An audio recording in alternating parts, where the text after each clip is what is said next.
Oh my god, did I miss it? No, the interview with Einstein? It's right after the song. Oh my god. Yes, I'm so excited. It's about to start.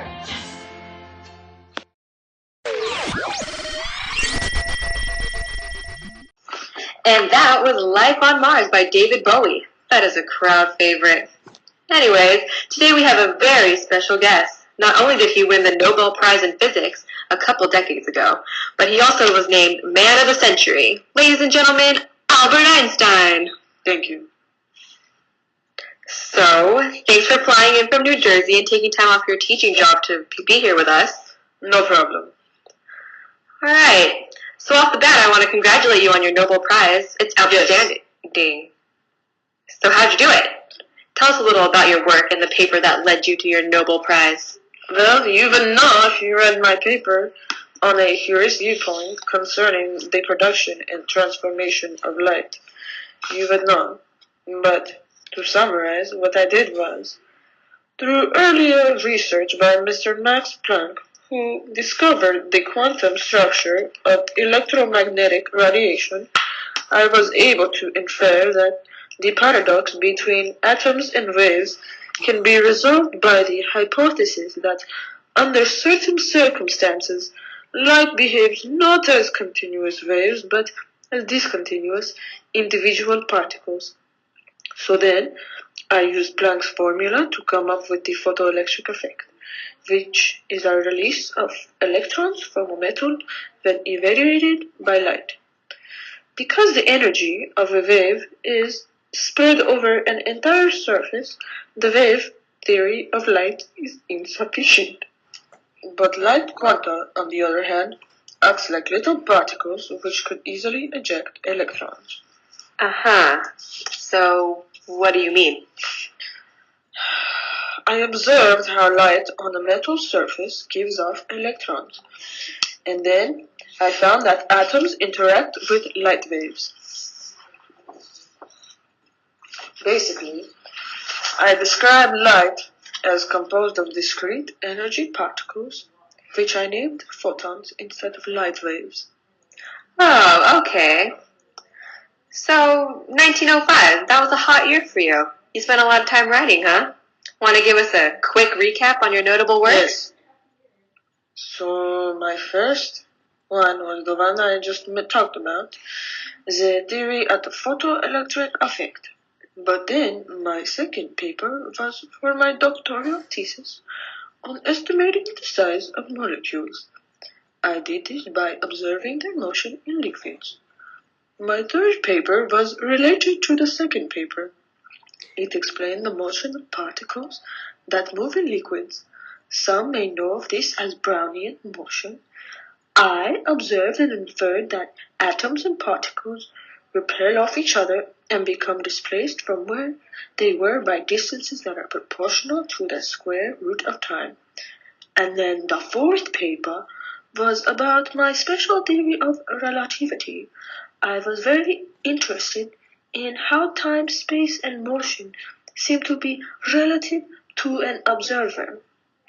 And then my last paper was when I presented my formula E equals mc squared. You might have heard of it. It's wonderful.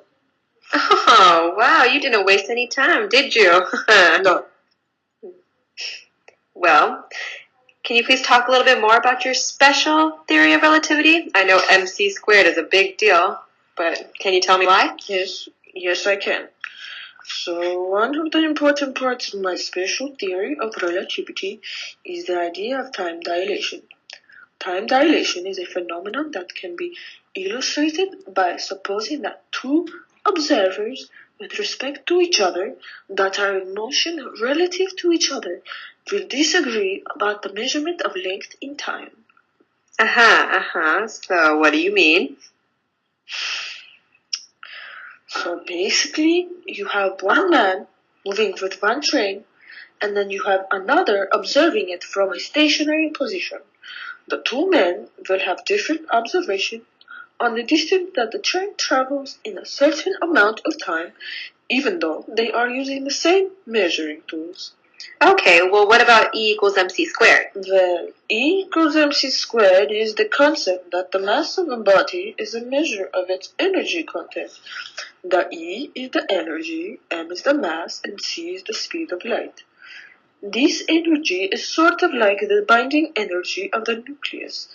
This energy is produced through nuclear fusion. Do I need to simplify? No, I think it's self-explanatory. Alright, so we're going to take a break, and I'll give Albert here a quick break. Yep. When we return, we'll take a few questions from you listeners at home. Yes. We'll be back after these messages. Can somebody give me water? The takeoff acceleration will be gravity times 2.9. 24 brave men and women, carrying with them a dream. You have a dream of a new spaceship.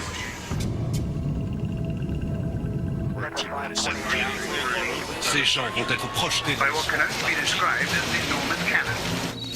Incrível! Só mais levanta voo! We're going for launch. Check, data check. T538, logged on. Good. One, lift off.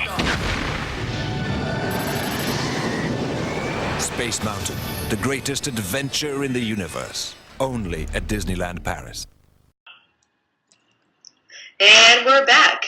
We're here with Albert Einstein. I think he's ready to take a few questions. Caller number 1. So, I don't really understand the difference between the special theory of relativity and the general theory of relativity. Could you just, explain that really quick? Well, like I said earlier, special theory of relativity is about how time and space and motion are relative to an observer. But the general theory of relativity is different. The general theory of relativity involves gravity and how it affects and determines the curvature of space. But, Next caller. Caller number 2, what's your question? So, what have you been working on now? What are you trying to accomplish now? Well, caller, I have been working like a dog. All night, all day. My hair is turning white. My wife just left me, and the Nazis are probably making atomic bombs. So, wait, what are you doing? I have been dedicating all my time to unifying all of the fundamental laws of physics. I know it's difficult, but I think I can do it. Not quite sure though, everyone thinks it is impossible. What do you think? I think that'll take a really long time to accomplish. Yep, me too. Well, that's all the time we have with Mr. Albert Einstein. Thank you so much for coming here today. Yes, no problem. I hope you all enjoyed that special. Now back to the jams. The Space Jam. Oh, I love that song. It's my favorite. Everybody get up, it's time to slam now. We got the real jam going down. Welcome to the Space Jam. Here's your chance, do your dance at the Space Jam. Alright.